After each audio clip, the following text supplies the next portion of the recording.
What's worse than being lied to? Being lied to by someone who knows you already know. Have you ever sat in silence next to someone who used to make your heart race, only to realize they no longer saw you? Do you know what it feels like to smell another woman's perfume on your husband's coat? Or to cook dinner for a man who's already fed someone else? Then stay with us. Because this isn't just a story about cheating. This is about what happens when a woman chooses silence, and it wrecks a billionaire's world. Welcome back to Mr. Charles Stories, where every story reveals a powerful lesson. If you're new here, don't forget to like, comment, subscribe, and hit the notification bell. We tell stories that leave you thinking long after the screen goes dark. Now, let's begin. Sterling Reese had no patience for slow walkers, lazy thinkers, or second chances. He rose in America's tech world like a skyscraper, fast, unbending, and hard to ignore. By age 37, he owned a quarter of the skyline between San Diego and Seattle. Every magazine wanted him on their cover. Every boardroom feared him. Every investor trusted him, because he always delivered. He wore obsidian black suits, never smiled in photos, and made people feel small without ever raising his voice. In public, Sterling was fire, controlled, contained, feared. But behind his mansion's cold glass walls in Bel Air, there lived a woman who had never been afraid of him. Alexis wasn't impressed by money. She was a documentary editor, freelance, soft-voiced, brilliant with details, the kind of woman who could sit through hours of raw footage and still find the perfect 3 seconds to make a viewer cry. She had curly black hair, loved rainy days, and once told Sterling, "If you ever raise your voice to prove a point, you've already lost." He married her 2 years after meeting her at a mutual friend's screening. Back then, he still took the subway, still wrote code himself, still got nervous around beauty. Alexis wasn't loud. She wasn't a brand. She wasn't built for red carpets. And that's exactly why he fell in love with her. The problem with success is it doesn't come with warnings. It just enters your life, demands all your attention, and pushes everything else to the side. At first, it was simple. Sterling would miss dinner. "I'm stuck at the office, babe." Call ran long. Big client flying in. Alexis understood. Until the missed dinners started stacking, and the client meetings started coming with unfamiliar fragrances. One evening, she hugged him at the door and paused. There, on the collar of his coat, a perfume she'd never worn. She didn't say a word. She just blinked and went to bed early. Alexis didn't explode. She didn't go through his phone. She didn't call his assistant pretending to be someone else. She simply paid attention. She noticed the pause in his voice when she asked, "How was your day?" She noticed how quickly he locked his screen when she walked into the room. How his kisses became mechanical. How he gifted her a necklace she never mentioned wanting. It was guilt gifting. She'd seen it in her friends' relationships. But Alexis had something most women don't use well: calculated patience. She watched. She noted. She measured the silence between the lies. And while he kept pretending to be the man she married, she quietly made peace with the fact that he no longer was. He said he couldn't make dinner. There was a board dinner that couldn't be rescheduled. She smiled, nodded, handed him his favorite cufflinks. He left in a rush. What he didn't know, Alexis had already seen the reservation. A rooftop restaurant in Malibu. 2 seats. Booked under S. Reese. The name next to his, Callan Ray, the new head of operations. Blonde, recently divorced, ambitious, 29. Alexis didn't cry, didn't call her best friend, didn't scream. She slipped into a silk midnight blue dress and took herself out to dinner, alone, to a quiet bistro across the city. She wore her wedding ring the whole night. At 11:17 p.m., a text came through. Dinner ran late. "I'll be home soon. Love you." She read it, then put her phone on silent, paid her bill, and walked home in silence. Sterling came home past midnight. His jacket still smelled faintly of citrus and wine. Alexis was asleep, or pretended to be. He kissed her forehead like nothing was wrong, but her skin didn't react. No slight smile, no sleepy hum, no fingers reaching for his arm. That night, she became a ghost in his bed. The silence had begun. Have you ever stayed quiet, not because you didn't know, but because you wanted to see how far they'd go before they confessed? Tell us in the comments, what would you do if you knew your partner lied, but said nothing? Subscribe, because the quiet isn't done yet. Like, share, and stay with us. We're only just getting started. Sterling always told people he didn't believe in signs. But in the weeks that followed their anniversary, everything around him started to shift. And the signs were loud. They just didn't come from Alexis's mouth. They came in how she moved, how she answered with one-word replies, how she stopped looking at him like home. He was used to being feared in rooms full of powerful men. But nothing terrified him more than walking into his own house and feeling like a stranger. Sterling's biggest event of the year was the Tech Titan Awards. He received the honorary spotlight that year for a sustainability initiative Alexis had actually helped him design. Every year, Alexis stood beside him. Quiet, elegant, poised. Not this time.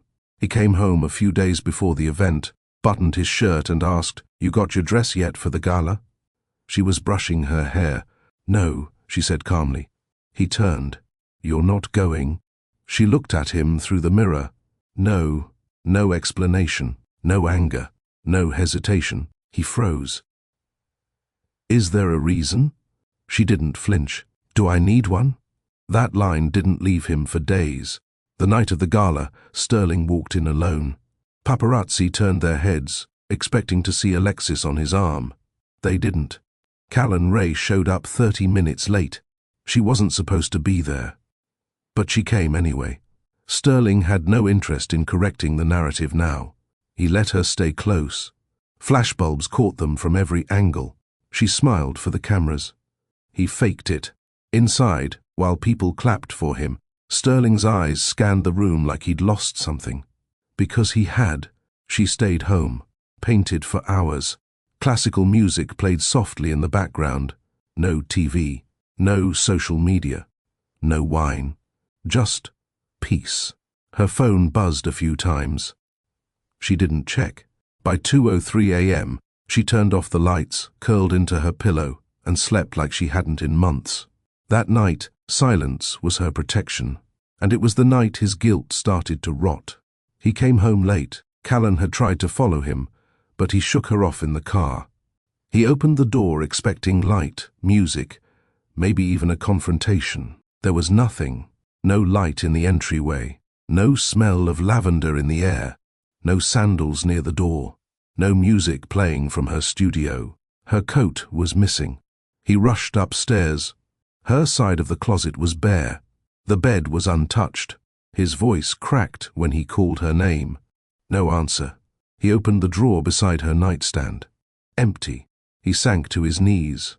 Callan Ray was in love with power. She'd worked her way up to executive operations faster than most expected. People said she was sharp, driven, beautiful. But she wasn't Alexis. She didn't understand nuance. She craved attention. She competed with shadows she couldn't see. When she found out Alexis had left, she thought she had won. He was going to leave her eventually, she told herself in the mirror. But deep down, she knew.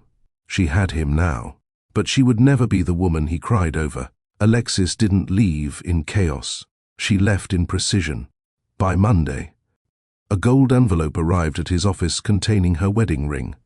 His lawyer called to say she had removed her name from the Bel Air mansion. His assistant received a voice note. "Please redirect any inquiries regarding Mrs. Reese to her personal email. She is no longer available through the Reese Group." No press, no scandal, no legal team. Just quiet withdrawal. And that quiet echoed louder than any lawsuit. Sterling was known for control, but without Alexis in the background, the cracks showed. He missed meetings. He lost 3 speaking engagements. His CFO resigned quietly. A major investor called and said, "You look distracted. You're slipping." He tried to get ahead of it. Sent out PR statements, held impromptu Q&As, but no matter what he said, people noticed something was missing. Not from his business, from him. Alexis had been invisible to the public, but her presence had always grounded his image. And now she was gone. He stared at her last painting one night, the only thing she didn't take. It was an abstract piece. Cold tones. A woman walking away through a tunnel. No signature, no title. But he knew what it meant. She had been planning this for a long time. And she had done it all. Without yelling once. He picked up his phone. Her name was still in his favorites. He called. It rang. Once. Twice. Then clicked. For the first time in weeks, she answered. Lex. His voice broke. I don't even know what to say. She didn't speak. I was stupid. I was selfish. I ruined everything. Still nothing. He sighed. Do you miss me? A pause. Then her voice. Calm, low, unapologetic. I miss the man I married. But you buried him. And then, click, the line died. It was the anniversary that shifted everything. 6 years married. 3 years since they'd laughed over takeout on the floor. 18 months since they last made love, without her feeling like a stranger. The calendar reminder popped up on Sterling's phone that morning. Dinner with Lex. 7 p.m. Jardin? He looked at it, then deleted it. He told her there was a board dinner, that it had been scheduled for weeks. She believed him. Or pretended to. He kissed her forehead. She handed him his favorite cufflinks. And he left, straight to the rooftop lounge in Malibu. 2 days earlier, she'd seen the reservation. She hadn't gone searching. She was simply updating their shared calendar, something they used to sync schedules. That's when she saw it. Reese, Ray, 7:30 p.m. Ocean view table. It didn't take a genius. Callan Ray, 29, newly divorced, new head of ops, polished, eager, always accidentally touching his arm in meetings. Alexis stared at the screen for a full minute. Then she closed the calendar and said nothing. She made a reservation of her own, a bistro downtown, one she used to go to before Sterling. She pressed her dress that afternoon, dark silk, midnight blue, a gift from him, back when gifts came with meaning. She did her hair in soft waves, no red lipstick, no loud earrings, just grace. When the hostess asked, "Will someone be joining you?" she smiled. No. Just me. She sat by the window, ordered wine, watched the city move, and wore her wedding ring the whole night. At 11:17 p.m. it came. Dinner ran late. I'll be home soon. Love you. She read it, locked her phone, left a cash tip, walked out. No tears. No drama. That night, she didn't stop loving him. She just stopped trusting him. He came in quiet, thinking she'd be asleep. But she was sitting at the edge of their bed, in a robe, brushing her hair. Hey, he said. Sorry it ran late. She nodded. Hope the board dinner was productive. He hesitated. Yeah, very. She nodded again. Then stood, walked to the bathroom, closed the door. He stood alone in the room, and for the first time felt like a man who had just lied to someone who wasn't going to beg for the truth. Sterling woke to the smell of coffee. For a moment, he thought things were fine. But when he walked into the kitchen, the place was spotless. No mugs, no food, no signs of breakfast, just a single cup of tea on the table, still warm, and her phone buzzing silently beside it. She was in the garden, headphones in, painting. She looked at him once. No smile. He waved slightly. She turned back to the canvas. Sterling Reese had silenced boardrooms with a glance. He had crushed IPOs with a single sentence. But that morning, the silence of the woman he loved crushed him. She didn't yell, didn't cry, didn't threaten to leave. She just let the weight of his own guilt fill the space. And it did. By noon, he cancelled 2 meetings. He couldn't focus. Her silence wasn't passive. It was intentional. And it was beginning to work. Sterling thought about confessing. He practiced it in his head on the way home the next night. How he'd admit to the dinner, Say it was nothing.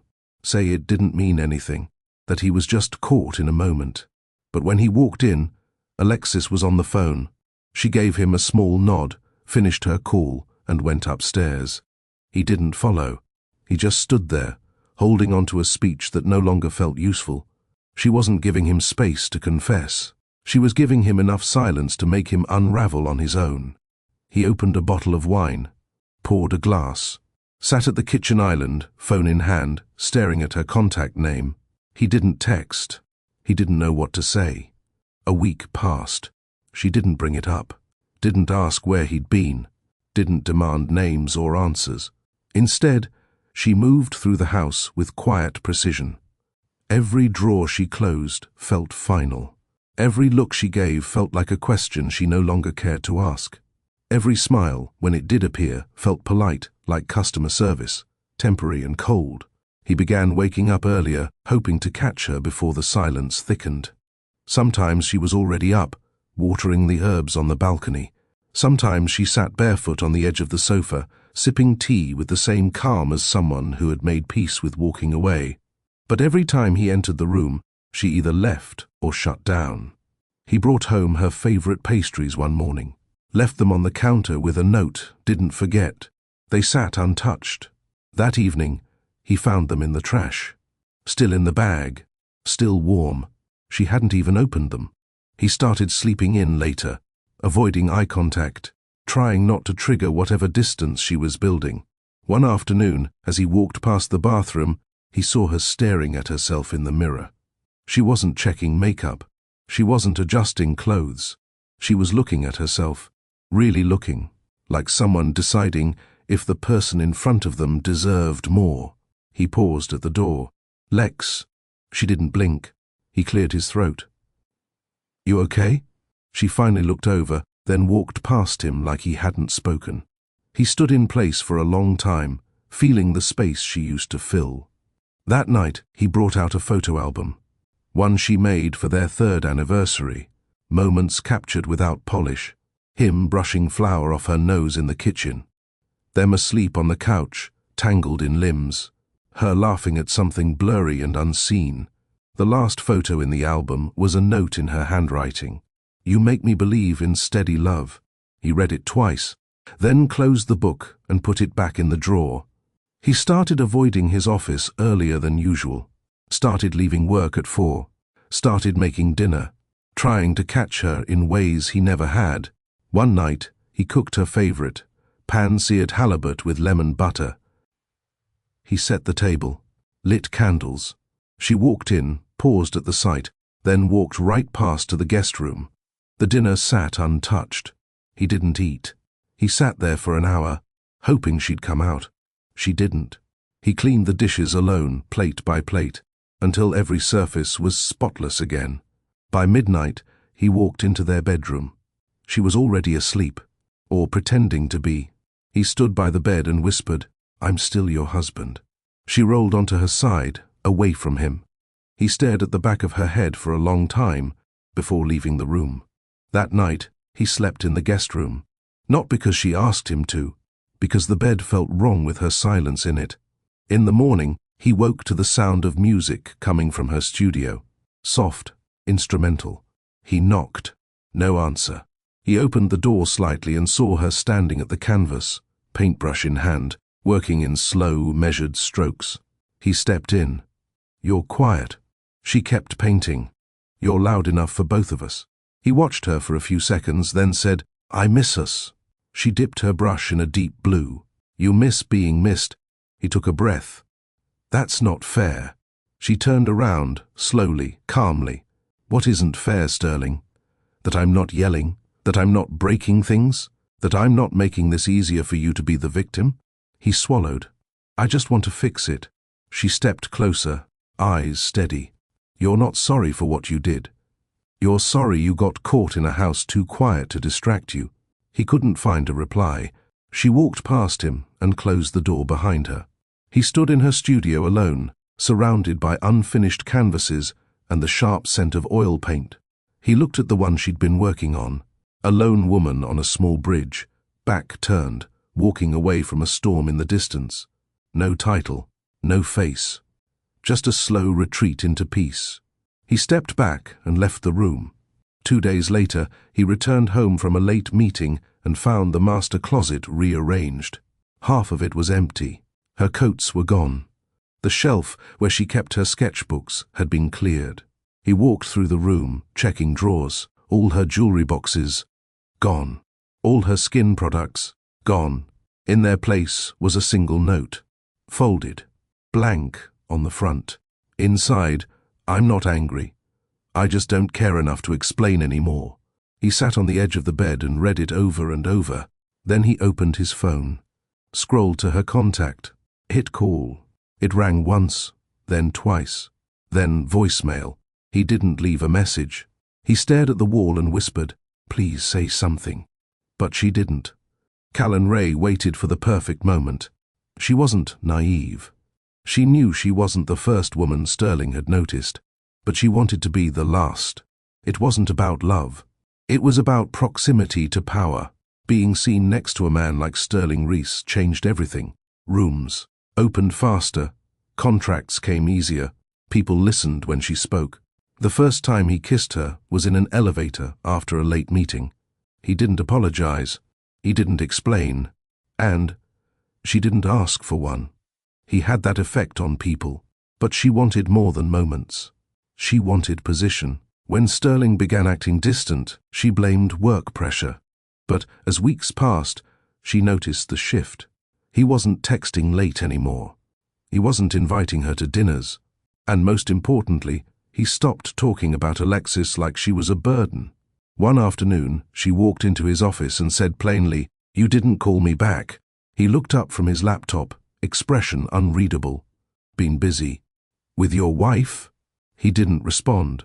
She sat across from him. "She's the reason you're distracted." Still silence. Callan leaned forward. "You said she's cold. You said she stopped caring." He nodded slightly. "She has. Then, what are we doing?" He stared at her for a long time. Nothing permanent. That answer was her warning, but she ignored it. Later that evening, Callan made her move. She showed up at the Reese mansion without invitation. She assumed Alexis wouldn't be there. Or if she was, she'd be the type to slam doors and cause scenes. She was wrong. Alexis opened the door calmly, hair pinned up, no makeup, a soft cream sweater hanging off one shoulder. No fear, no shock, just calm. "Sterling isn't home," Alexis said. Callan blinked. "Oh, I thought." "You shouldn't be either," Alexis said, then shut the door. No yelling, no questions, no explanation. Callan stood on the porch for a full minute, stunned. Inside, Alexis leaned against the door and exhaled. She didn't cry. She didn't shake. She just walked upstairs and began packing the guest room. Sterling came home an hour later. He walked into the kitchen and saw the toothbrush. His toothbrush, in a fresh cup, in the guest bathroom. He stood frozen.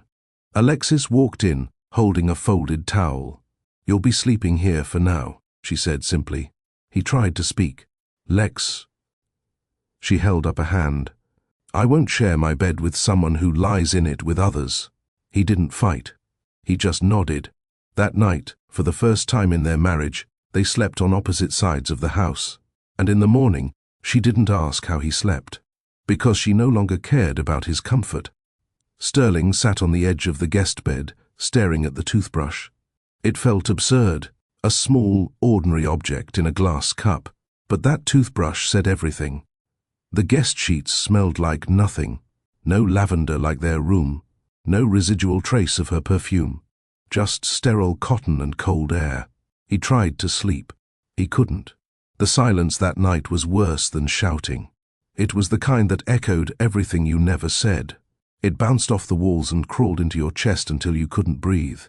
At 2:11 a.m., he got up and walked toward their bedroom. His feet were bare. The hardwood creaked slightly under his weight. The hallway felt longer than usual. He reached the door and paused. His hand hovered near the knob. He could hear her breathing on the other side. Steady, soft. He didn't go in. He just stood there, listening. like a thief outside his own house. He had always been in control, of business, of money, of the people around him. But now, he couldn't even open a door in his own home. He walked back to the guest room and sat in the dark. The next morning, Alexis moved like she always did, smooth, deliberate, almost rehearsed. She made tea, ate fruit, cleaned the blender. Not once did she mention the guest room. Not once did she ask if he slept well. She didn't avoid him. She didn't confront him either. She treated him like a polite stranger, a temporary guest. He tried to break the ice. "You sleep okay?" She looked up from her mug. "Fine." He hesitated, waited for her to ask about him. She didn't. She turned her back and opened her laptop. Headphones in, volume up. He stood in place for another minute, then walked out. He didn't have the energy to eat. He left for the office early, earlier than usual. Not because work needed him, but because being in the same space as Alexis made him feel like he was wearing guilt like a second skin. At the office, Callan walked in with 2 coffees. He waved her off without a word. She set one down anyway. "Long night?" He didn't answer. She leaned against his desk. "You want to talk?" He looked up sharply. "Don't." She blinked. Don't try to turn this into something." Callan straightened. Her fingers tightened around the cup still in her hand. "I wasn't trying to." "Yes, you were," he said flatly. "But you shouldn't. I thought we had something." "You thought wrong." She stood still, hurt and anger washing across her face, but she masked it quickly.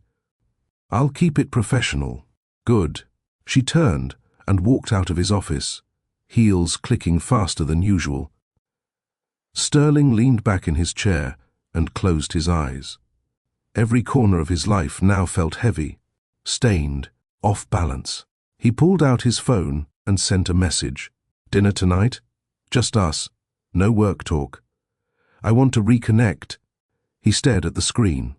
Delivered. Read. No response. He went home early, against his assistant's protest. Alexis was in her studio. He stood outside the door for a full minute before knocking. No answer. He opened the door gently. She was painting, AirPods in, music playing, something soft, melancholic. He stood behind her and said her name. She didn't turn around. "I made a mistake," he said. Still nothing. "I should have told you about the dinner. I messed up." She paused. "I didn't sleep with her." Still, she said nothing. "I thought I was just lonely," he added, voice low. "But I think I was just stupid." She finally turned. Her eyes weren't red. They weren't glossy.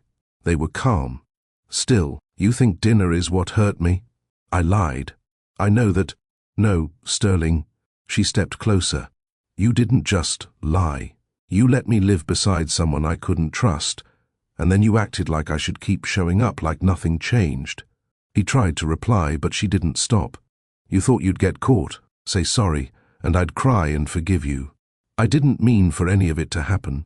"You didn't mean for me to find out," she corrected. Her tone wasn't bitter. It was factual, clean. "The worst part wasn't the lie," she continued. "It was how easily you returned home afterward, like the dinner didn't mean anything, like I wouldn't feel it in your skin, your breath, your silence. I didn't cheat." Her eyes narrowed. "Emotional betrayal isn't less damaging because you kept your pants on." He looked away. She stepped back and wiped her hands with a towel. "I'm not yelling because I don't need to," she said. "Silence is the only language left between us that still tells the truth." He stood there, helpless. She walked past him and closed the door behind her. He didn't chase. He sat in her studio alone for the first time in years. Paints, canvases, her old notes pinned to the wall. He looked at the newest painting, a figure, small and distant, walking along a bridge with storm clouds behind them. He touched the corner of the canvas, and for the first time since this all began, his hands shook. Later that night, she opened the master closet. He watched from the hallway. She began packing quietly, not in a rush, not in anger. She folded her sweaters, selected a few dresses, picked one photo frame from the bedside table, and placed it carefully between soft towels in her suitcase. He stepped forward. "You don't have to go." She didn't turn. "You already did." She zipped the case. Still no mention of divorce. Still no dramatic exit. But the silence between them felt like the final chapter of something that used to be beautiful. Sterling tried to fix it the only way he knew how, by controlling the narrative. He woke early, showered, dressed like it was a board meeting. He made breakfast for her. French toast, the way she liked it. With strawberries, not syrup. She came downstairs in her robe, hair tied loosely, looking as if she'd slept peacefully.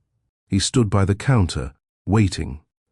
She paused at the sight of the breakfast, then walked past it to make tea. "You're not hungry?" he asked. She stirred honey into her cup without looking up. "I'm not in the mood for sweet things." His hand dropped from the counter. She walked into the living room and pulled a blanket around herself. The message was clear. He sat alone at the island and forced down a bite. It tasted like failure. Later that afternoon, Sterling cleared his schedule. He cancelled 3 meetings and moved a client call. At 4, he drove to the gallery downtown, the one Alexis used to talk about opening one day. She'd once said she wanted to feature undiscovered women artists, people whose stories got lost behind louder voices. He walked in, wrote a check for $100,000 to sponsor their fall exhibit. Then he emailed the board her name and insisted they feature her work. He hoped it would mean something. But when he told her, she didn't smile. "You sponsored a gallery and named me?" He nodded, trying to read her expression. "Did you do it for me, or for guilt?" He said nothing. She walked away before he could answer. The rest of the day felt longer than usual. By dinner, they sat on opposite sides of the same table. She scrolled on her phone. He picked at pasta. He tried again. "Do you remember our first date?" She looked up. "I remember who you were on it. That was still me." She smiled faintly. "Parts of you, not all." He leaned in. "I want to get back to that." She set her fork down. "That man used to listen when I spoke, not just nod when I was quiet. That man didn't think silence meant surrender." He exhaled. "I didn't know how far things had gone. You didn't care how far I'd been pushed." That line stayed with him. He tried to sleep again in the guest room. The sheets still smelled like distance.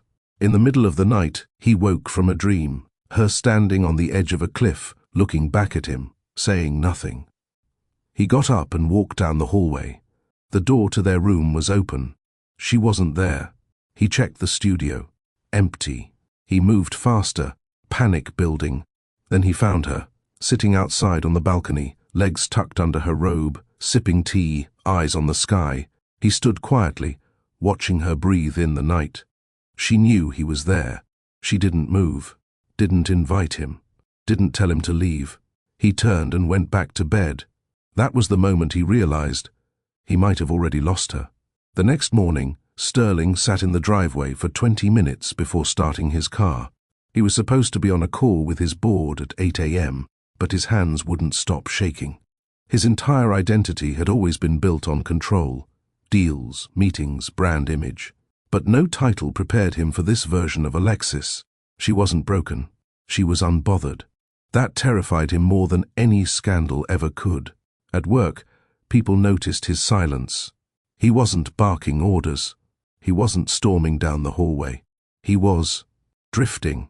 He walked into meetings and forgot names, signed documents without reading them. One investor pulled him aside during a coffee break. "You okay?" he asked. Sterling nodded, a tight smile. "Just adjusting some things at home." The man nodded back but didn't believe him. That afternoon, his assistant came in quietly with a large envelope. "What's this?" "Personal delivery." He opened it. Inside was a series of documents. No, not divorce papers. A name transfer. Alexis had removed her name from all joint properties, the Bel Air mansion, the vacation home in Aspen, the art investments they co-funded, all now solely in his name. No message, no post-it, no text follow-up, just paperwork, clean and final. He sat with it in his lap for 5 full minutes, breath shallow. At home, she was in the guest room now, not just for sleep, but for everything. She worked there, folded clothes there, sometimes even ate her meals there. He came up behind her one evening. "You can have the room back," he said. She didn't turn. "I like it here." "You're punishing me." She turned then. "No, I'm protecting me." He tried again. "We could go away for a weekend, no pressure, just reset." She looked him in the eye. "I don't need space from this house. I need space from the version of you that lives in it." That night, Sterling wandered their home like a ghost. He ended up in her studio again, where half-finished paintings hung like memories he no longer understood. He stood in front of one canvas, a dark sea crashing against a narrow bridge. He remembered when she started it. It was the same week he missed her birthday because of a last-minute Hong Kong flight. She never complained. She just painted. He finally sat on the floor, back against the wall. For the first time, he cried. He didn't cry for being caught. He didn't cry for losing control. He cried for how long she'd been quietly slipping away, while he'd been too full of himself to notice. Upstairs, Alexis stared at her reflection. She touched the bare spot on her ring finger, then slipped the ring back on, not for sentiment, but because she still hadn't figured out what to do next. Leaving wasn't hard. Staying was just no longer the same. The Reese Foundation dinner was approaching. For 6 years straight, it had been Sterling and Alexis's most celebrated joint event. She made it shine, not just because she had good taste, but because she understood people. She made sure the keynote speaker's daughter with dietary needs had a backup meal. She had the string quartet change keys when a song felt too somber for the energy in the room. She even knew which floral arrangements made the older donors feel seen. It wasn't her job. She just cared. But this year, she hadn't touched a single document. The invites had gone out without her review. The menu was finalized without her feedback. No one sent her the stage run sheet or asked her to proofread the opening speech, because everyone in their world already knew something had changed. Sterling brought it up during breakfast. "You're not helping with the dinner?" She didn't look up from her tea. "No." He cleared his throat. "You've done it every year." She shrugged lightly. "You've also lied to me. Things change." That silence after her words lasted longer than their meal. She stood and rinsed her mug without another word. He stayed seated, staring at the barely touched croissant on her plate. 2 days later, he tried again, this time in the hallway. "There's still time to oversee some things. People keep asking if you're involved." She closed the closet door and turned to him. "Tell them no. Tell them I'm doing something better." "What's that?" "Protecting my peace." Then she brushed past him, soft and final. Sterling stood frozen in place, her perfume lingering in the air as if to mock him. At the office, everyone walked on eggshells. His tone was shorter than usual. His eyes darted to his phone between meetings. And the press was starting to notice. Headlines whispered, "Where's Alexis Reese?" Sterling appears solo at Industry Mixer for second time in a month. Callan tried to help. "We can post a throwback. Maybe hint at travel, something that explains her absence." "No," Sterling said sharply. Callan blinked. "You don't want to protect the image?" "She's not a prop," he said, standing. "We don't fake her existence when she's still living." Then he walked out, leaving her standing by the window, holding a coffee that suddenly tasted bitter. That night, Sterling returned home to the sound of quiet music. He followed it to the garden. There, under warm garden lights, Alexis sat cross-legged on the grass, barefoot, sketching. She wore a loose cotton dress and had a blanket draped around her shoulders. He walked over slowly, his shoes crunching softly against the gravel. "Lex." She didn't look up. He knelt beside her, lowering his voice. "I was thinking, maybe you should still come to the dinner." Still no response. "Not for me. For the work. For what you built." She finally raised her eyes. "I don't need to be reminded of what I built," she said. "I remember it better than anyone." He nodded. "I just thought, people should see you." She closed her sketchbook and stood. "I don't care what they see. I care what you saw, or didn't." He stood too, watching her as she pulled the blanket tighter. Will she be there? He froze. Who? Callan. He paused again. She RSVP'd, but she won't be near me. I'll make sure of it. Alexis studied his face. It's not about who sits beside you. It's about who you let close when I wasn't looking. He dropped his gaze. I won't be attending, she said.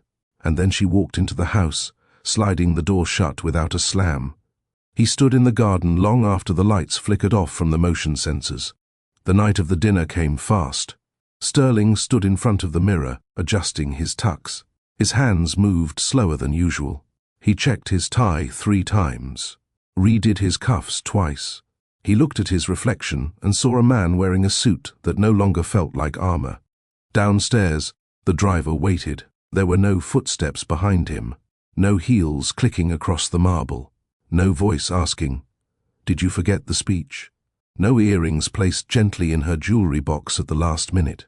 He walked down the stairs alone. Outside, the town car glowed under the streetlights. The driver opened the door. "Evening, sir." Sterling nodded and climbed in. The ride was silent. The city blurred past him, glass buildings, billboards, lights flashing against the windows. He closed his eyes and tried to remember the last time they'd laughed. Not smiled, laughed.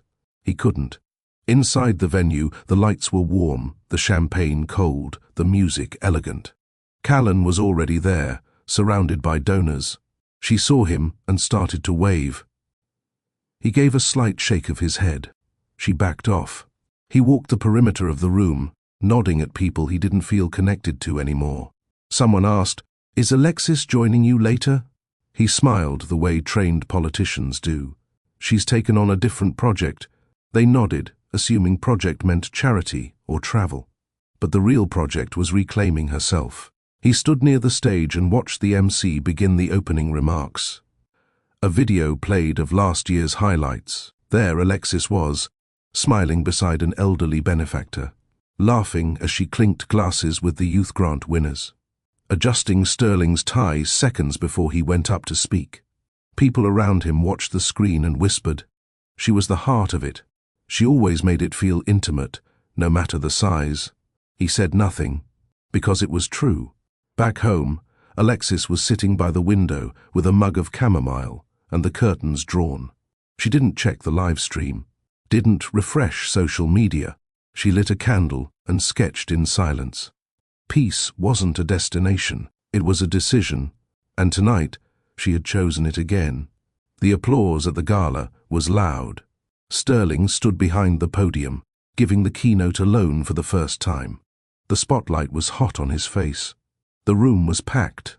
He spoke of innovation, of impact, of community. His voice was steady, his suit sharp, his posture composed. But everyone noticed the gap beside him, the seat that once belonged to Alexis, the quiet way she would nod while he spoke, the way she'd handle the follow-up handshakes so he could breathe after the speech. That was gone. He looked into the crowd and saw too many eyes searching for her. She had always made him more human in the eyes of the donors. Now, he looked like every other suit, polished, practiced, predictable. Callan sat at a table to the right, trying not to look disappointed. She had worn something stunning, black velvet, red lips, soft curls, but none of it mattered. He never looked at her. He gave the rest of the speech on autopilot, paused when needed, smiled when required, but not once did he feel the words. After his closing remarks, the MC returned to the stage. "Let's thank Mr. Rees for his continued leadership and generosity." The claps came again, loud, hollow. He stepped off the stage and went straight to the exit. His security trailed behind, confused. "Are you not staying for press?" one asked. "No." He got into the back of the car and pulled out his phone. Still no message from Alexis. He opened her contact, hovered over it, closed the phone again. At home, she was curled on the couch in her robe, watching a documentary on street artists. She looked peaceful, not waiting, not anxious, just present in her own world. She had cooked herself dinner, washed her plate, folded laundry, and for the first time in years had done all of it without checking the time for him. She didn't look up when he walked in. He stood in the entryway, holding his cufflinks in one hand, like a child bringing home a poor report card. "You weren't there," he said. She pressed pause on the documentary. "I told you I wouldn't be. You've always been there." She gave a slow nod. "I've always shown up for things that mattered." He stepped further in. "You mattered too. You treated me like I didn't," she replied. "I was distracted. You were careless." He sank into the armchair across from her, looking exhausted. "I kept thinking tonight would feel better, but it didn't. Everyone was looking for you." She didn't blink. "Did you tell them I chose not to come?" "I told them you were working on something else." She smiled softly. "You're still trying to protect the story." "Because I'm ashamed of the truth." She held her tea with both hands. He leaned forward. "I want to fix this." "Then stop talking and start showing." "What does that even mean, Lex?" "It means your words don't move me anymore." He looked away, jaw tight. She continued, "Love isn't grand gestures. It's consistency. It's showing up in the ordinary, when no one's watching." He stood up slowly. "So what now?" She turned off the TV. "You stop treating my forgiveness like something you're entitled to." He exhaled. "I'm not." "You are. Every apology you make is followed by a plea to return to how things were. Because the first miss you," she said calmly. "You miss the version of me that gave you grace without consequence." He didn't know how to respond. She stood up and walked past him. He followed her to the hallway. "Are we over?" he asked. She paused at her door. "We're not over. We're suspended, held in the space where I decide if your change is real or temporary." He nodded. She opened her door. "Good night, Sterling." He watched it close gently. No slam, no echo, just the soft click of a woman choosing herself again. He stood there for another 5 minutes, then went to the kitchen, reheated leftovers, and ate alone. He looked around the home they built, the walls she chose, the candles she lit, the furniture she'd arranged, and he realized for the first time she had made this house feel alive. Now, it just looked expensive. Have you ever stayed in a room with someone you love, knowing the silence between you was louder than words? Have you ever realized too late that quiet detachment hurts more than screaming? Tell us in the comments. Would you have walked away like Alexis or stayed and demanded answers? Like this episode, if you believe silence can be a form of power. Share this story with someone who knows what emotional distance feels like. And if you haven't already, subscribe to Mr. Charles Stories, because every story we tell speaks to someone's truth. The story's far from over. Stay with us. Alexis didn't slam doors. She didn't threaten to leave. She didn't post cryptic quotes online or update her relationship status. She simply became harder to reach, mentally, emotionally, spiritually. And that, more than anything, broke Sterling. Each day felt like navigating a house full of memories that no longer recognized him. The kitchen felt colder, the bedroom emptier, the hallway longer. She still lived there, but it was like living with a dignified ghost. She woke earlier than him now, went to bed before he did. He knew her schedule better than she shared it. One morning he left a handwritten note by her tea mug. "I know I failed you, but I'm not giving up on us." She read it, didn't respond, but he noticed the tea was finished. That evening, he came home early again. She was folding laundry in the guest room, humming a tune he didn't recognize. He knocked gently. "Need help?" She didn't look up. "I've got it." He stepped in anyway and picked up a towel to fold. His movements were awkward, unfamiliar. She folded 3 shirts in the time it took him to finish one. He tried to joke. "I was never good at corners." She didn't smile. He finally said, "I miss you. You say that a lot." "Because it's true." She met his gaze. "You don't miss me. You miss the ease, the rhythm, the part of your life that made you feel stable while you acted reckless elsewhere. That's not fair. It's honest." He sat on the edge of the bed. "What can I do to change this?" "Stop trying to fix it like it's a problem with steps. This isn't a project, Sterling." "Then tell me what it is." She folded the last shirt and placed it in the drawer.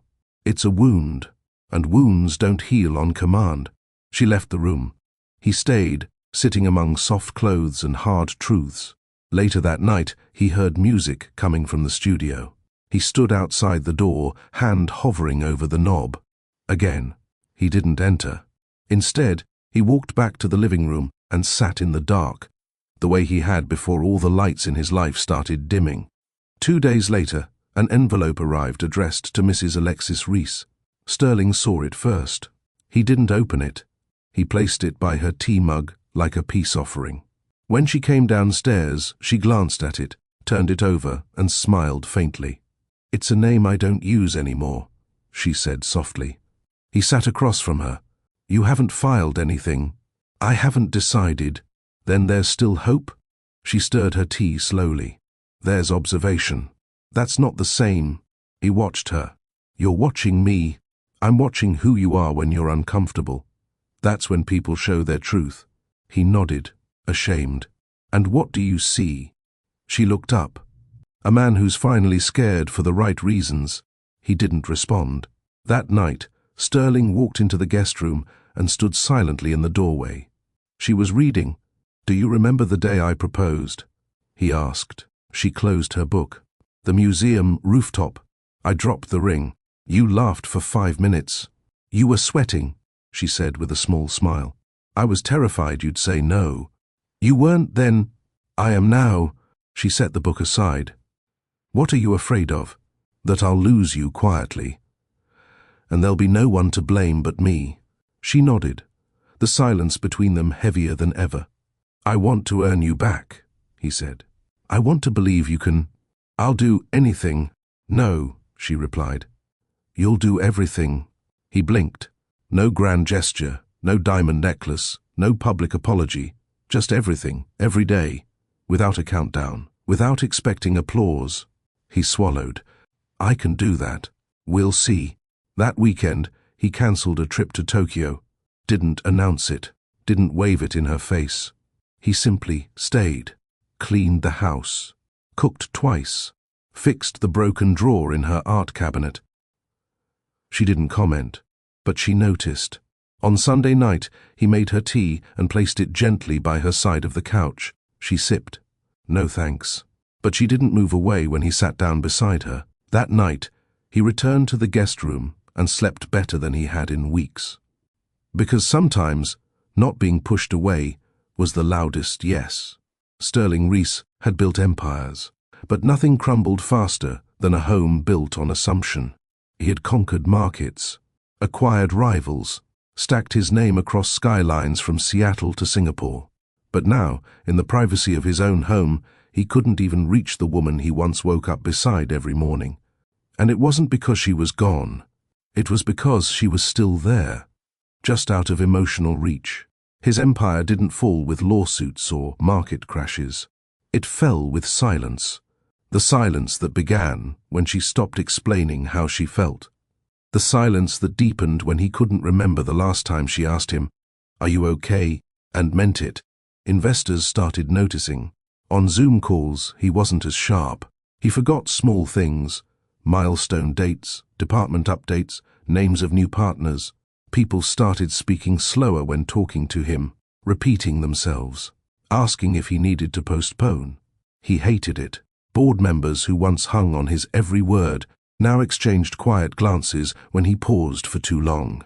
His legendary decisiveness now looked like hesitation, and when Alexis's name stopped showing up in guest lists, media features, and philanthropic panels, the sponsors noticed. She wasn't a socialite. She was a strategist, a quiet force who made their brand more human. When she disappeared, so did the trust behind the brand. The press didn't need confirmation to start their whispers. Where is Mrs. Reese? Is the power couple still intact? Silent split or strategic retreat? His PR team begged him to issue a statement. He refused, not because he didn't want to fix it, but because he knew a headline wouldn't fix what he broke in private. He walked into the office one morning and found his assistant nervously shifting from foot to foot. "Should I prep a statement for the board about your schedule gaps?" "No," he said flatly. She hesitated, Should I follow up with the gala donors about the fourth quarter push? He paused, thought of Alexis's meticulous notes, her handwritten thank you cards. The way she remembered one donor's son had an allergy to daisies. Send them flowers, he said. White ones, classic. Sign it Alexis's name. The assistant blinked. Sir, she'd remember them, he said.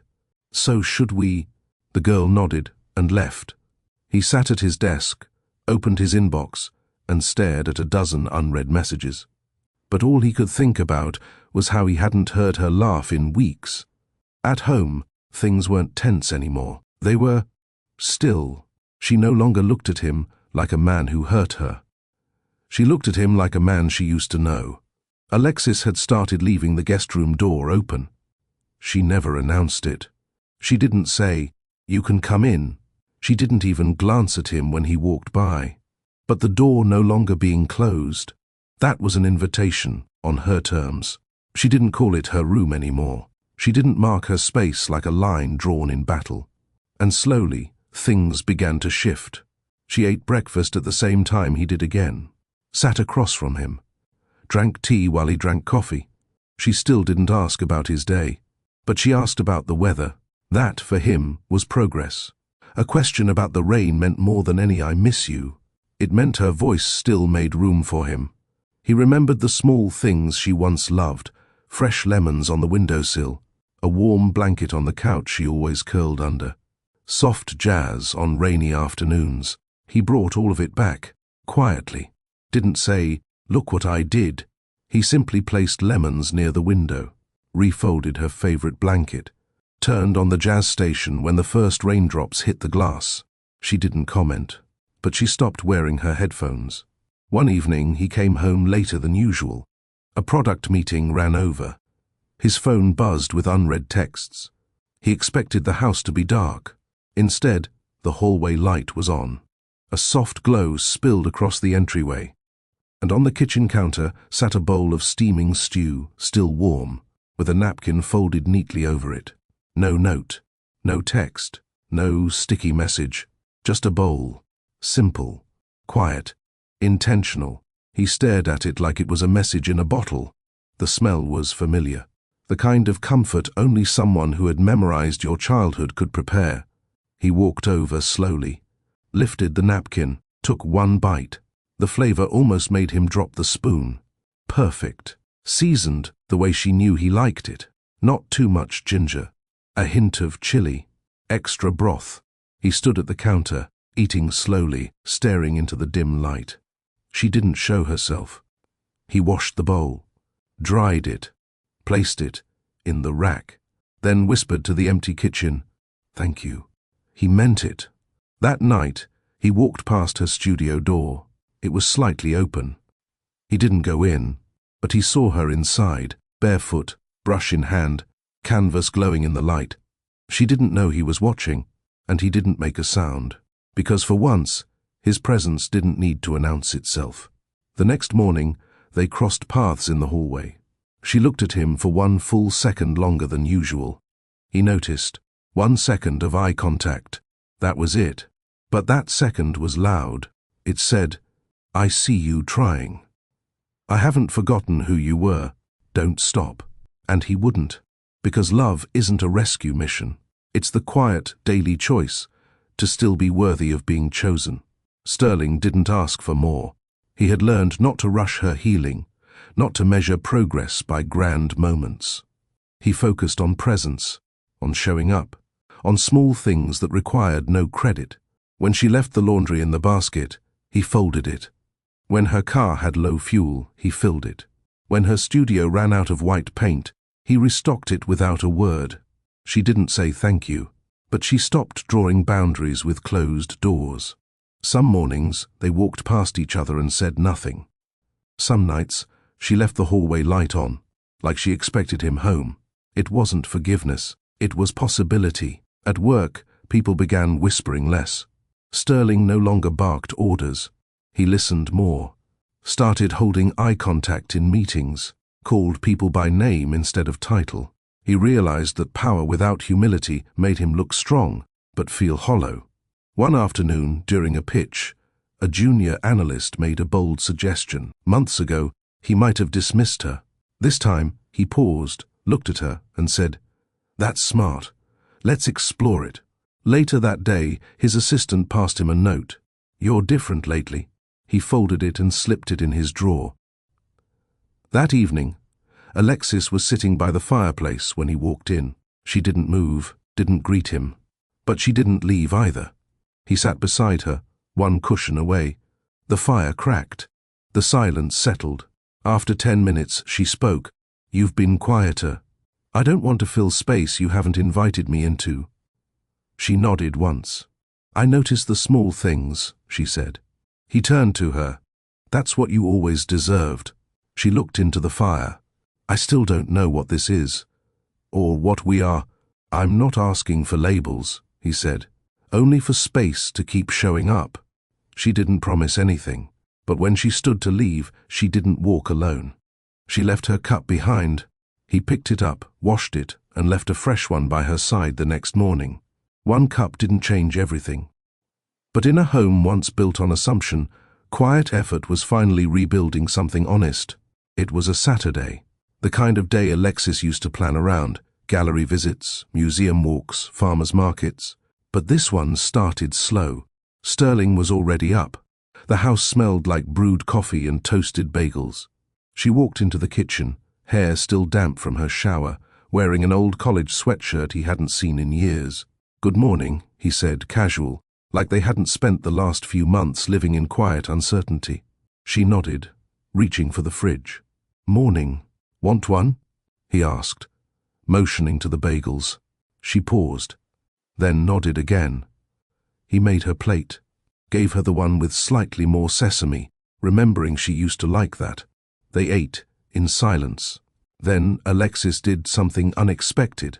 She turned to him and asked, "Are you going to the fundraiser tonight?" He blinked. "You still remember that?" "I read the mail," she said, sipping her tea. "It's for the hospital, right? The children's wing?" "Yes." "You donating or speaking?" "Both." "I was planning to keep it low profile." She didn't comment. Then, after a moment, "You should go." "You don't have to say that. I'm not saying it for you. I'm saying it for the kids." Sterling looked at her. "Would you come with me?" Alexis didn't answer right away. She picked up her mug, stood, and walked to the sink. Then, with her back still turned, she said, "I'll think about it." That night, he waited. He put on the suit she used to pick out for him, navy, crisp, clean.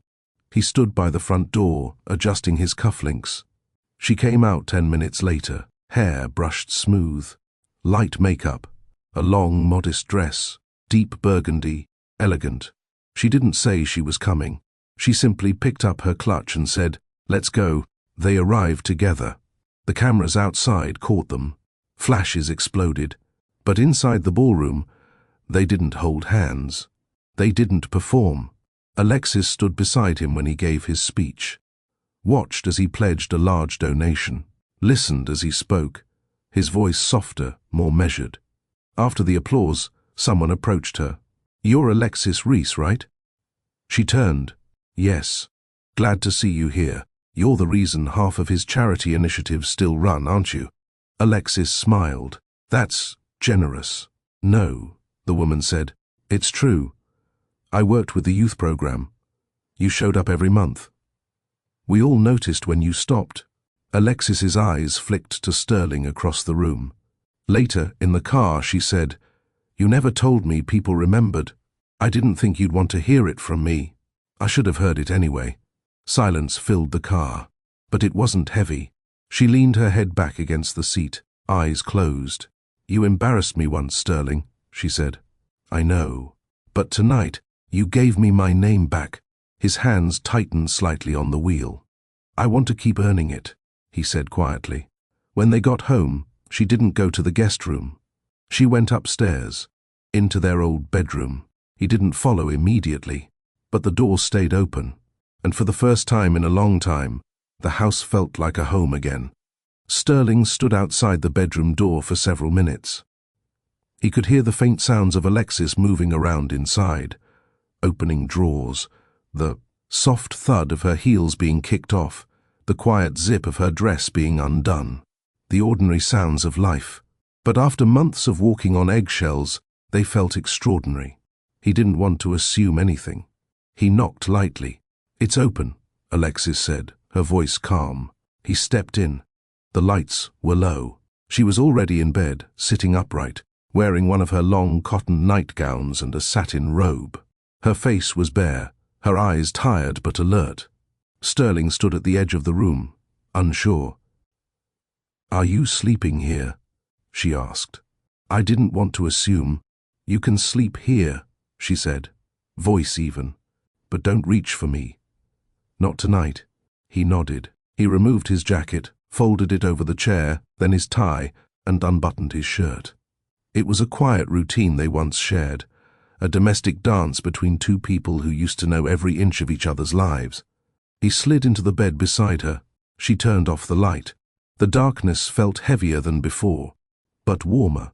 He lay still, breathing evenly, making sure his body didn't crowd her space.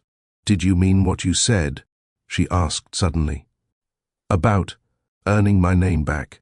"Yes," he said without hesitation. "I don't want flowers, or dinners, or any of that." "I know." "Then what do you think I want?" He thought for a moment. "Respect," he said. "Consistency, patience." She was quiet. "Then you listened." "Too late." "But yes." She rolled to her side, facing away. "Don't be late again." "I won't." The next few days became a quiet rhythm. They shared space, but didn't pretend to be what they once were. Sterling worked from the home office more. Alexis went back to volunteering at the local center. Their conversations were simple: meals, errands, things around the house. But one morning, she left a file on the table. "Can you look over this?" she asked. "It's a draft for the education program's new funding proposal." He blinked. "You're asking for my help?" "You're good with structure," she said. He opened the file. She walked away without waiting for his reply. That night, he handed it back. "I made notes," he said. "But you had it right already." She smiled. "Thank you." That smile stayed with him. He began waiting for it. Some nights, they sat on the porch, wrapped in silence and the occasional clink of teacups. Alexis always brought 2 cups, even when she didn't ask if he wanted one. And one morning, Sterling got a call. It was a colleague, an opportunity to head a major expansion overseas, 6 months. He told them he'd think about it. When he walked back inside, Alexis was flipping through a magazine. "You're quiet," she said. He told her. She didn't flinch. "Are you going?" "I don't want to." "Then don't." "I used to say yes to everything. Thought if I missed an opportunity, I'd lose momentum. And now," he looked at her, "now I care more about being present than being impressive." She said nothing, but he saw it, the flicker of approval in her eyes. That night, he declined the offer. 2 weeks later, Alexis asked him if he wanted to visit her parents' house with her. "You always liked their garden," she said. He blinked. "Are you sure?" "No. But I'm willing to try." That visit opened something. Conversations stretched longer. Smiles came easier. He still hadn't kissed her. She hadn't reached for his hand. But one Sunday morning, as they walked through a local bookstore, she brushed her fingers lightly against his and didn't pull away. He followed her pace, heart steady but alert. They didn't speak of it, but something had shifted. She was watching him now, not with suspicion, but with measured interest. And for Sterling, that was more than he'd dared hope for. The rain fell hard that Friday evening, coating the windows in sheets of grey and making the world outside look like a blurred painting. Alexis stood by the back French doors, arms crossed, eyes distant. She wasn't dressed for the board meeting she was meant to attend. Her blazer lay on the kitchen chair. Her laptop sat untouched on the dining table. She hadn't moved in over 10 minutes. Sterling appeared in the doorway, holding a small plate of sliced apples. He paused when he saw her. "You're not leaving?" he asked, walking in slowly, voice tentative. Alexis didn't answer at first. Storm's too rough. He placed the plate gently on the counter. I could drive you. I don't want you to. It wasn't cold, but Sterling felt a chill roll through him. I thought you'd be more comfortable now. After everything. Alexis finally turned her head toward him. Comfortable? I mean, we've been talking more. You're here. We've had dinner together. Her expression was flat. You think dinner and light conversation means comfort? No, he admitted. But I hoped it meant something. She took a breath. I don't hate you, Sterling, if that's what you're fishing for, but that's not the same as trust. He looked away. I know. A pause stretched between them, filled only by the soft hum of the refrigerator and the rhythm of the falling rain. You want tea? He asked. She nodded, and he moved quietly, boiling water, choosing her favorite mug, the one with the small red bird perched on a wire. I saw that woman today, she said, voice quiet. Sterling stilled. Blair? Alexis gave a slow nod. He turned toward her fully. Where? She was at the coffee shop near the gallery. I was inside. She didn't see me. Sterling's throat tightened. Did you speak to her? No. She met his gaze. But I watched her. Sterling didn't say anything. She looked the same, Alexis said. Hair neat, confident walk. That same smug air like the world owed her something. He swallowed hard.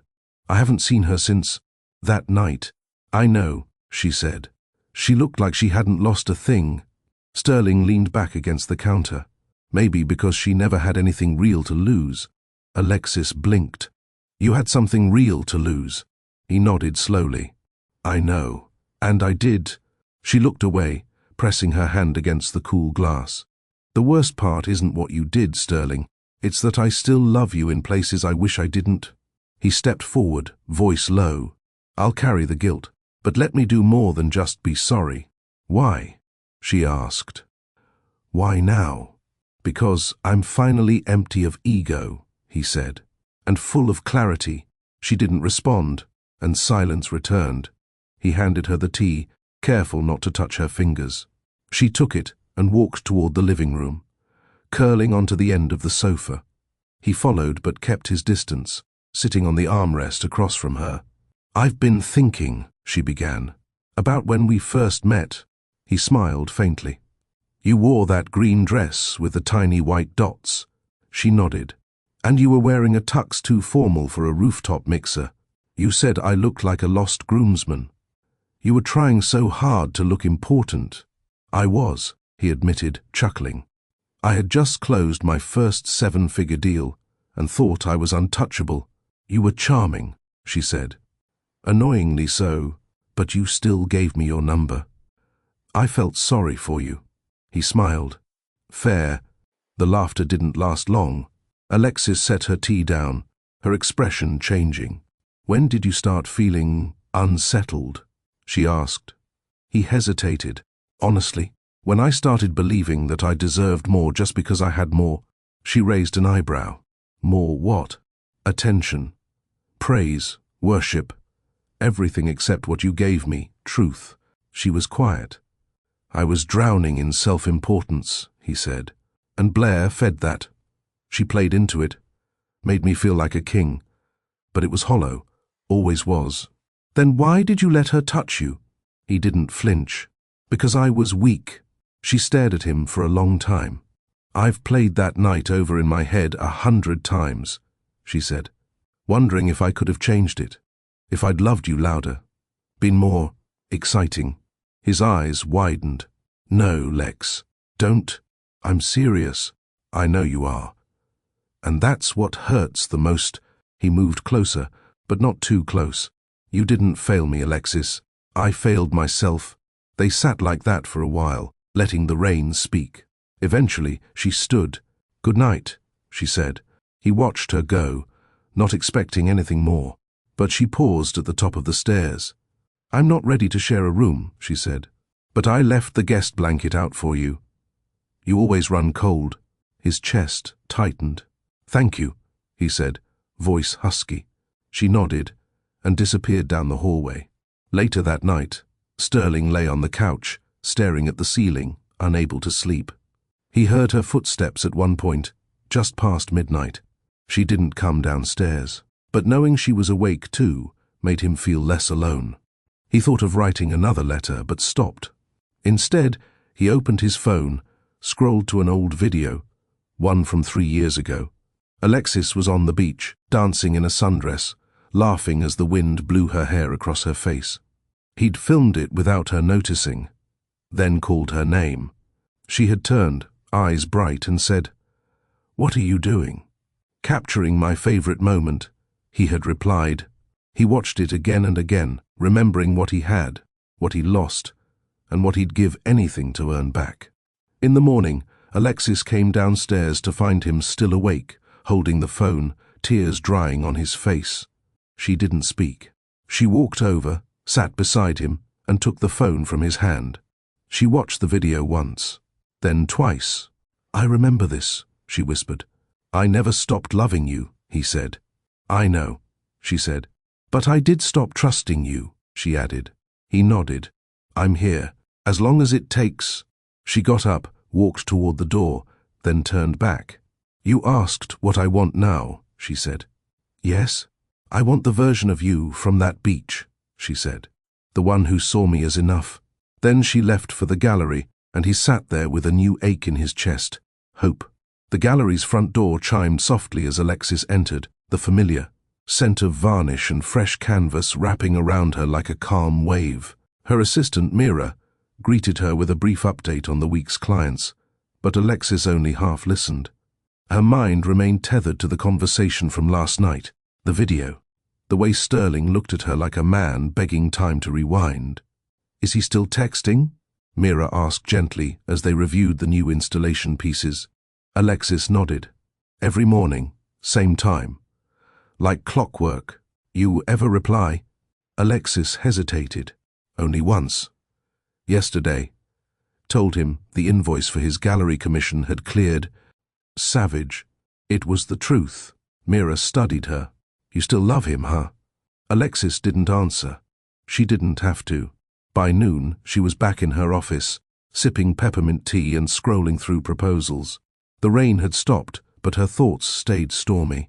She pulled out her sketchbook, let her pencil dance across the page. Not art, just motion. Habit. Escape. Suddenly, her phone buzzed.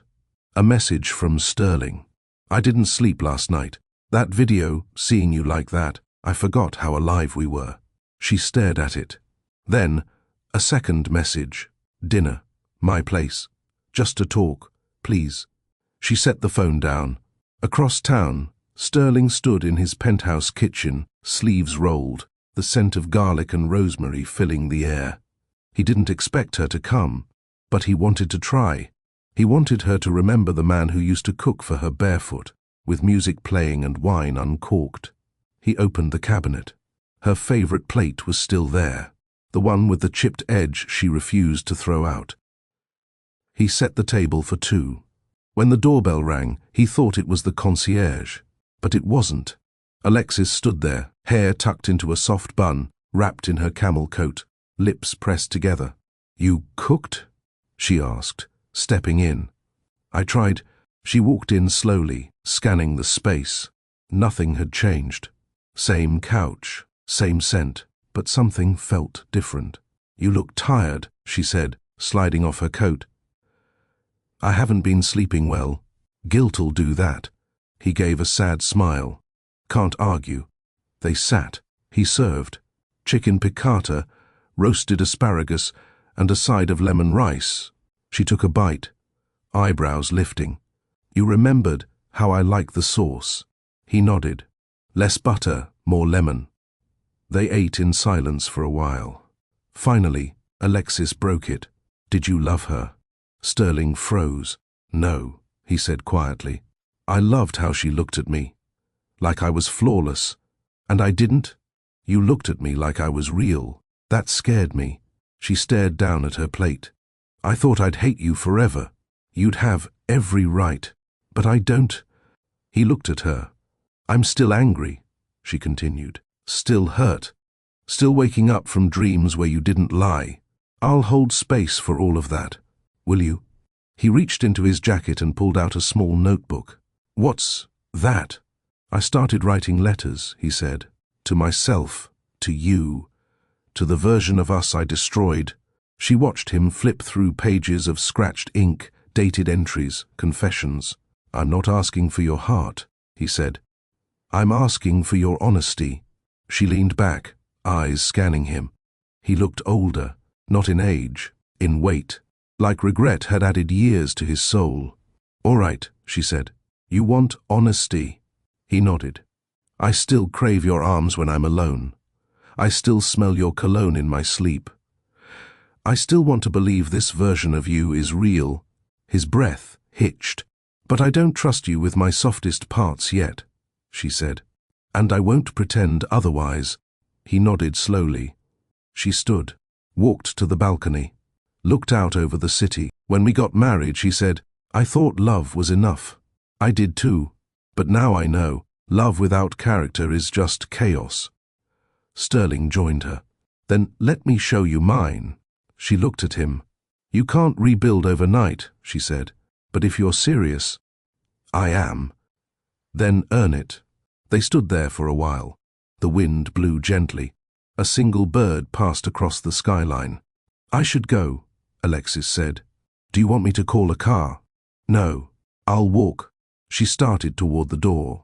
He followed, hand resting lightly on the frame. "Thank you for coming." She turned back. "I meant what I said. Don't make me regret it." "I won't," he whispered. She left, and the door clicked shut behind her. Back home, Alexis took a long shower, letting the water hit her back, trying to wash away what her heart couldn't yet release.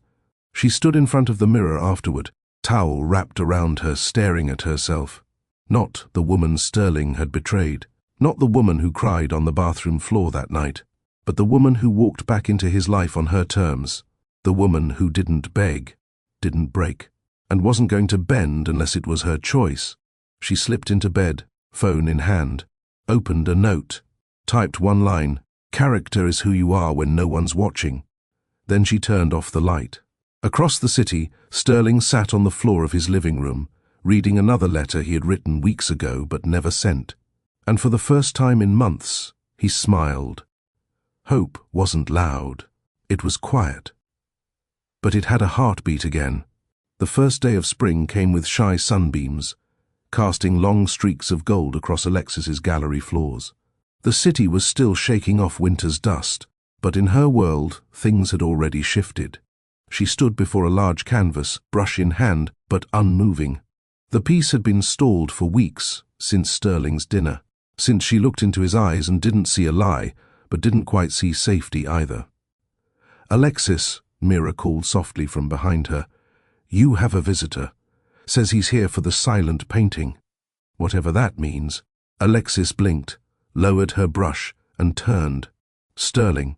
He stepped in wearing jeans, boots, and a navy shirt that somehow made him look younger. Not polished, not billionaire, just him. She raised an eyebrow. "You booked an appointment?" "I bought the whole hour." "Of course you did." He walked up to the canvas, looked at it. "It's different from your usual work," he said. "Pain changes strokes, and silence shapes them." She set the brush down, crossing her arms. "What do you want today, Sterling?" 10 minutes of your time." And no pressure. He pulled out a folded sheet of paper, opened it, began reading. "The night you walked out, I lost the loudest voice in my world. It wasn't your yelling. It wasn't even your words. It was your presence. The way your silence told the truth louder than any argument could. I didn't deserve it, but I heard it. Every day since." Alexis felt her throat tighten. "You didn't drag me through the mud. You didn't leak texts. You didn't humiliate me like I deserved. You walked away with grace, and that grace ruined me. Because I realized I had shattered something pure. I'm rebuilding myself, Alexis, not to get you back, but because being the man you believed in is the only thing I know how to reach for." He folded the page, looked up. "I'll leave if you ask me to." She didn't speak right away. "Then, you really don't want anything in return?" "I want to earn back the right to care." but I'll take nothing if that's what you choose. She stepped closer, slowly, until they stood only inches apart. Do you know what I hated most? He shook his head. It wasn't the affair, it was the ease. You hurt me so easily, like I was soft clay in your hands. I hate that part of me too. She tilted her head. But I don't hate you anymore. That's the hardest part. He closed his eyes. I'll take that over anything. She sighed. I have a piece launching next week. National press. Buyers from 4 states flying in. I know. I RSVP'd anonymously. She laughed. The first laugh in his presence in months. I should have guessed. I'll stay in the back. No attention.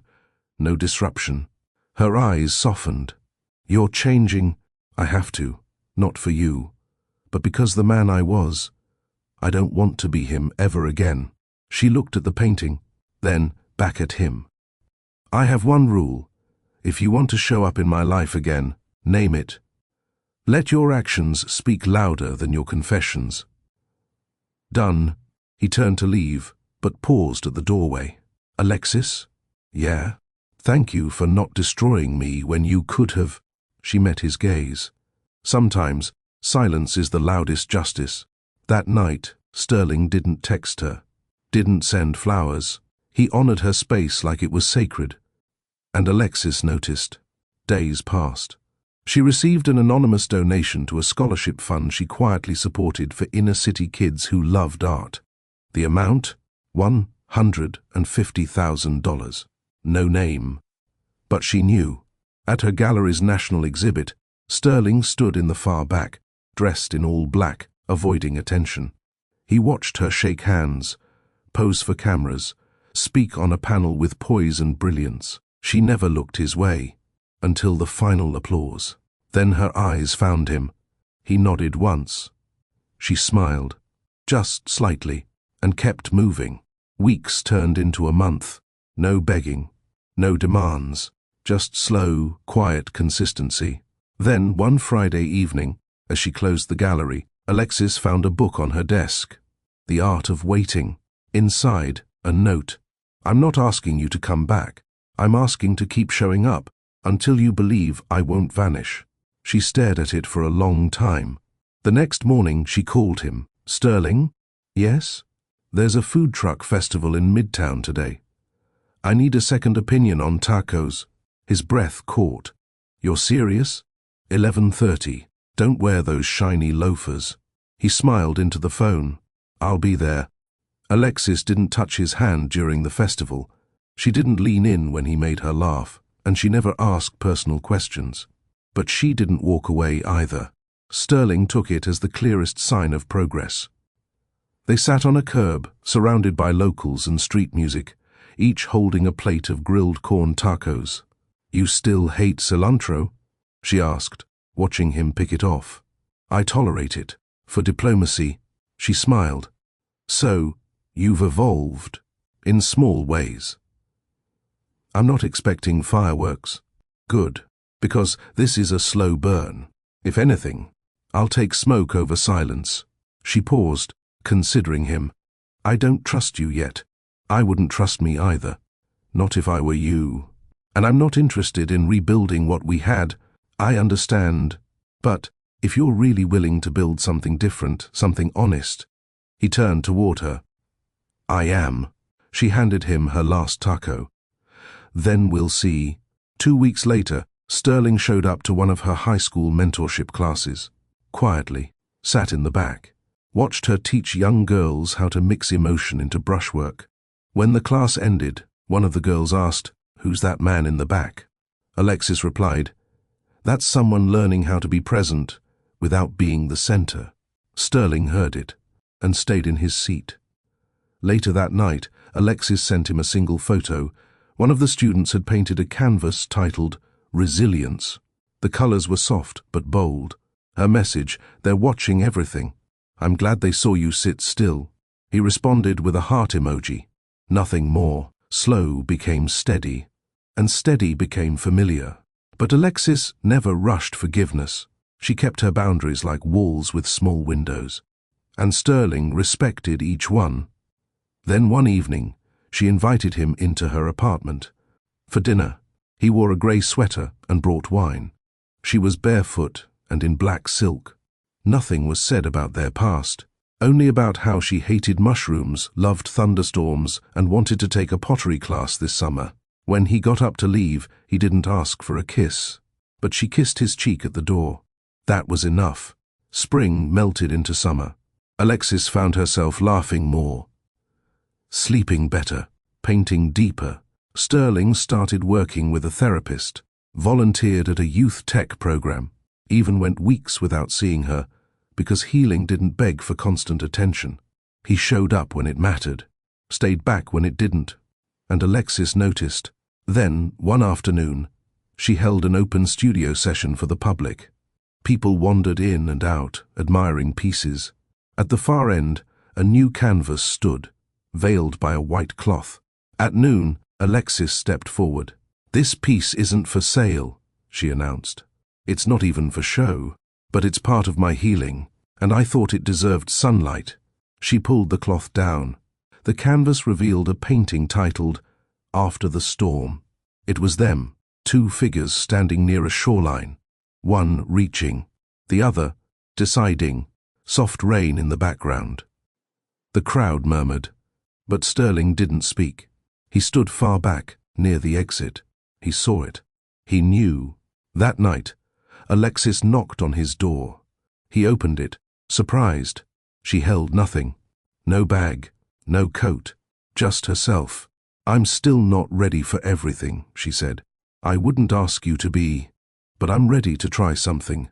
Not a restart, not a second chance, just an honest beginning." Sterling didn't move. Then, softly, "I'll meet you wherever you are." They sat on his couch in silence. No kisses, no tears, just presence. That was the beginning. Not loud, not grand, but true. If you believe silence can be stronger than screams, if you've ever chosen peace over revenge, if you think healing doesn't always need closure, then this story is for you. Tap subscribe to stay with Mr. Charles Stories, where heartbreak turns to hope and power lies in presence. Drop your thoughts in the comments. Would you have walked away or stayed to rebuild something new? Like, share, let someone know. Sometimes silence says it all.